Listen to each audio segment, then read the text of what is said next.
Mary की जांच से लोगों को क्या फायदा हुआ? इसका जवाब है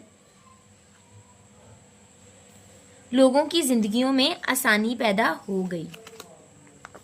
उसके बाद मैरी किस मसले का हल ढूंढने के लिए सोचती रही और फिर इसने क्या किया? मैरी ये सोचती रही, सवाल नंबर 6, मैरी ये सोचती रही कि आखिर वो कौन सा तरीका होगा कि ड्राइवर गाड़ी के अंदर बैठा रहे और शीशा साफ होता रहे।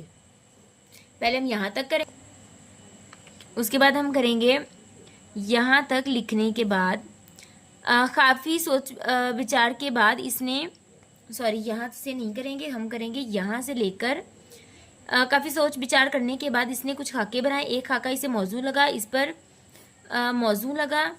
वो ये खाका लेकर लोहार के पास लेकर गई और इसे खाका दिखाकर 2 डंडियां बनवा कर गाड़ी के शीशे की बाहर की जानिब लगवाई, जिसका हैंडल अंदर था। अब ड्राइवर अंदर से हैंडल घुमाकर इन डंडियों की मदद से शीशा साफ कर सकता है। ठीक है, यहाँ तक होगा। तो आइए अब हम आगे करते हैं। आगे यहाँ पे कुछ लाके दिए गए हैं, हमने इसमें से साबके और लाके दोनों दिए गए हैं। हमने इसमें से लाके सेपरेट करने हैं और उनका जवाब ढूंढना है। ठीक है, पहला लाका होगा जदा, उसके बाद है नाक, शनास और अफजा। आइए अब हम इसके जुमले बना लेते हैं। हैरत के दो जुमले उन्होंने बोला है कि मैंने 3 बना दिए हैं। हैरत ज़दा, बच्चा जादू का खेल देखकर हैरत ज़दा हो गया। गमज़दा, अपने दोस्त की जुदाई से वो गमज़दा है। खौफज़दा, ऊंची आवाज़ सुनकर बिल्ली खौफज़दा हो गई। नाक के 2 बनाए हैं, खौफनाक और हैरतनाक। रात को जंगल का मंजर खौफनाक था, हैरतनाक। ये इमारत अपनी बनावट में हैरतनाक है। शनास के 2 बनाए हैं, नजर शनास और फितरत शनास। वो उस्ताद नजर शनास है जो बच्चों की सलाहियत पहचान लेता है। फितरत शनास, शायर फितरत शनास है, वो दरख्तों और परिंदों को पसंद करता है। अफजा के 3 बनाए हैं, मोहब्बत अफजा, दिल अफजा, इल्म अफजा। माँ की दुआएं हमेशा मोहब्बत अफजा होती हैं। बाहर का मौसम दिल अफजा होता है। अच्छी किताब पढ़ना इल्म अफजा है। आगे ज़रबुल मिसाल दिए गए हैं, तो उन्होंने कहा है कि ये वाली ज़रबुल मिसाल दी गई हैं, डूबते को तिनके का सहारा। इनका मफहूम भी लिखना है और इनको जुमलों में इस्तेमाल भी करना है। तो आइए ये करते हैं हम। पहला जुमला था, पहला ज़रबुल मिसाल थी डूबते को तिनके का सहारा। इसका मफहूम क्या होगा? मुसीबत में इंसान छोटी सी मदद को भी नेमत समझता है। जुमला बनाएंगे, गुर्बत के मारे शख्स को वक्ती मदद मिली तो वो डूबते को तिनके का सहारा महसूस हुई। चिराग तले अंधेरा, मफहूम, करीब की चीज़ या शख्स अक्सर नज़रअंदाज हो जाता है। जुमला, उस्ताद ने सब बच्चों की तारीफ की मगर अपने बेटे को भूल गए। वाकई चिराग तले अंधेरा। एक अनार 100 बीमार, मफहूम, एक चीज़ पर बहुत से लोग लालच करते हैं। जुमला, नौकरी की एक जगह थी मगर उम्मीदवार दर्जनों। एक अनार 100 बीमार की सूरत हाल थी। आम के आम गुटलियों के दाम, फ़ायदा भी ना हो और नुकसान भी हो जाए। वो चीज़ खरीद, जुमला बनाएंगे, वो चीज़ खरीद कर नुकसान हुआ, यूं आम के आम गुटलियों के दाम मिले। नाच ना जाने आंगन टेढ़ा, मफहूम, अपनी कोताही या कमी को दूसरों पर डाल देना। जुमला, तालिबे इल्म ने सबक याद ना किया और कहा कि किताब मुश्किल है, ये नाच ना जाने आंगन टेढ़ा हुआ। छठा जुमला था, ज़रबुल मिसल थी, उल्टा चोर कोतवाल को डांटे, मफहूम, कसूरवार शख्स उल्टा दूसरों को ही इल्ज़ाम दे। जुमला, इसने ही गलती की और उल्टा दूसरों पर इल्ज़ाम लगाने लगा। ये तो उल्टा चोर कोतवाल को डांटने वाली बात है। तो आइए मुतशाबा अल्फाज करते हैं, जो पढ़ने में तो एक जैसे होते हैं लेकिन उनके मायने जो हैं वो थोड़े डिफरेंट होते हैं। कल्ब काफ वाला होगा, दिल को बोलते हैं। कल्ब नरम हो तो नसीहत कबूल हो करते हैं। मिर्ज़ा हर बात से एक नया नुक्ता निकाल लेते थे। रज़ा एक दाना आदमी है। मुझसे दुखी औरत का नाला सुना ना गया।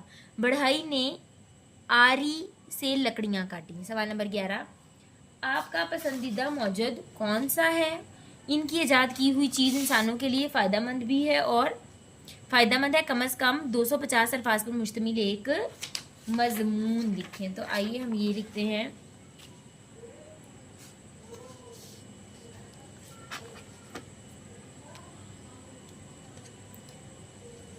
तो स्टार्ट करते हैं। दुनिया में बहुत से मशहूर मौजूद गुजरे हैं जिन्होंने अपनी ईजादात के ज़रिए इंसानियत को फ़ायदा पहुंचाया। इन सब में से मेरा पसंदीदा मौजूद था मिस एडिसन हैं। एडिसन 19वीं सदी के एक अजीम साइंसदान और मौजूद थे जिन्होंने कई नई चीज़ ईजाद की, लेकिन इनकी सबसे मशहूर ईजाद बिजली का बल्ब है।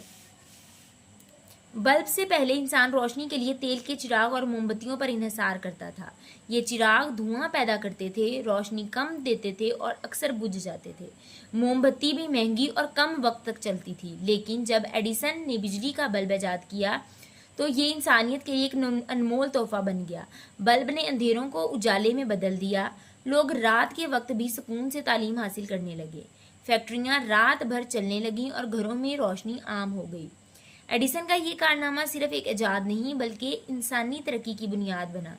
आज की जदीद दुनिया जहाँ बुलंदो बाला इमारतें जगमगा रही हैं, सड़कों पर रोशनी फैली है और हर घर में रोशनियां हैं, ये सब इसी ईजाद की बदौलत है। अगर बिजली का बल्ब ना होता तो आज भी इंसान अंधेरों में ज़िंदगी गुजार रहा होता। एडिसन की शख्सियत हमें ये सबक देती है कि मेहनत और जद्दोजहद के ज़रिए नामुमकिन को मुमकिन बनाया जा सकता है। इन्होंने हज़ारों नाकाम तजर्बों के बाद आखिरकार कामयाबी हासिल की। यही वजह है कि मैं इन्हें अपना पसंदीदा मौजूद समझता हूँ। इनकी ईजाद ने दुनिया को तरक्की की राहों पर डाल दिया और इंसानों की ज़िंदगी को सहूलतों से भर दिया। ठीक है, तो आइए आगे चलते हैं। सबक ए मोहसिने कौम तेरे काम को सलाम पढ़ें और डॉक्टर अब्दुल कदीर खान की खिदमत तलखीस की सूरत में एक पैराग्राफ में लिखिए। चैप्टर की रीडिंग करने के बाद इसमें से आप चंद पॉइंट्स लिख सकते हैं।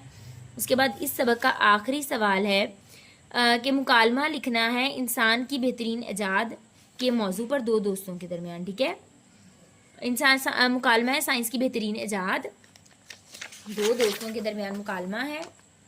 तो आइए हम इसको शुरू करते हैं। अहमद कहता है अस्सलाम वालेकुम, अली कैसे हो? अली वालेकुम अस्सलाम अहमद, मैं ठीक हूँ, तुम सुनाओ? अहमद अल्हम्दुलिल्लाह। मैं सोच रहा था कि साइंस ने हमें कितनी ईजादात दी हैं। तुम्हारे ख्याल में साइंस की सबसे बेहतरीन ईजाद कौन सी है? अली मेरे ख्याल में बिजली सबसे बड़ी ईजाद है। अगर बिजली ना होती तो बाकी ईजादात भी काम ना करती। बल्ब, पंखा, कंप्यूटर, फ्रिज सब बिजली से चलते हैं। अहमद ये तो बिल्कुल दुरुस्त कहा तुमने, लेकिन मेरे नज़दीक इंटरनेट सबसे बेहतरीन ईजाद है। इंटरनेट ने दुनिया को एक गांव की तरह करीब कर दिया है। तालीम, कारोबार, इलाज सब कुछ ऑनलाइन हो गया है। अली हाँ ये भी सच है, हम चंद सेकंड में दुनिया के किसी भी कोने से रब्ता कर सकते हैं, लेकिन सोचो अगर बिजली ही ना हो तो इंटरनेट कैसे चलेगा? अहमद बिल्कुल ठीक कहा, मतलब ये हुआ कि बिजली और इंटरनेट दोनों इंसान के लिए नेमत है। बिजली के बगैर ज़िंदगी अंधेरों में है और इंटरनेट के बगैर दुनिया आगे नहीं बढ़ सकती। अली बिल्कुल यही बात साबित करती है कि साइंस ने इंसान को सहूलतों से भर दिया है, बस हमें इन ईजादात को सही मकसद के लिए इस्तेमाल करना चाहिए। तो हमारा ये चैप्टर मुकम्मल हो चुका है। आई होप आपको अच्छे से समझ आया हो।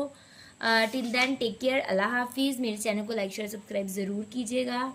अल्लाह हाफिज़।